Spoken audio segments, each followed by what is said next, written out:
importância, né? Até eu mesmo, mas dias que Deus faz coisa extraordinária. De repente é aquele dia que a gente não está dando muito ênfase para ele, né? E hoje foi contado muito milagre, e o texto também já fala de milagre, né? Milagre muito maravilhoso, né? De Pedro e João, quando ele chega diante da porta formosa. E no Evangelho de Lucas, Jesus ele fala para o discípulo assim: olha, ficar em Jerusalém, até que do alto sejais revestido de poder. Isso Jesus estava falando para eles acerca do Espírito Santo que havia de descer.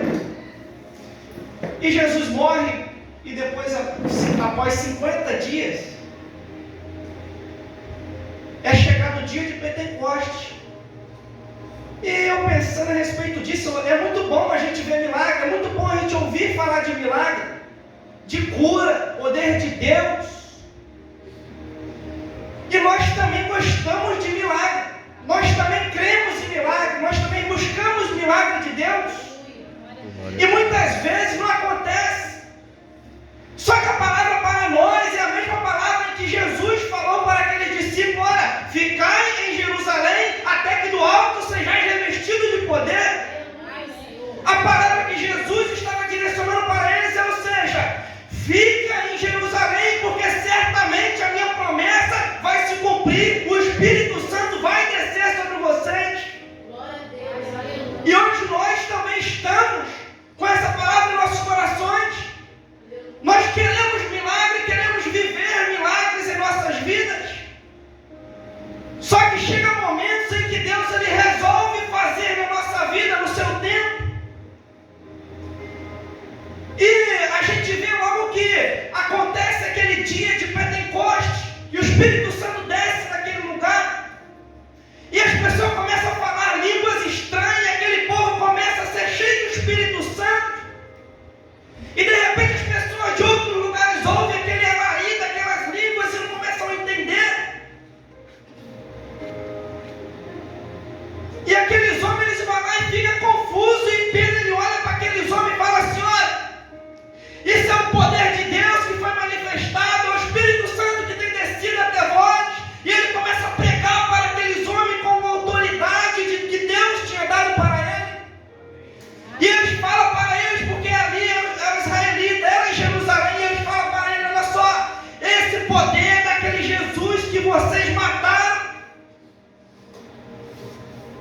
E naquele momento aqueles homens eles ficam com os olhos olhando para aquilo e pensando o que queria fazer. E Paulo e Pedro ele vai lá e diz: olha só, aceite a Jesus, arrependemos.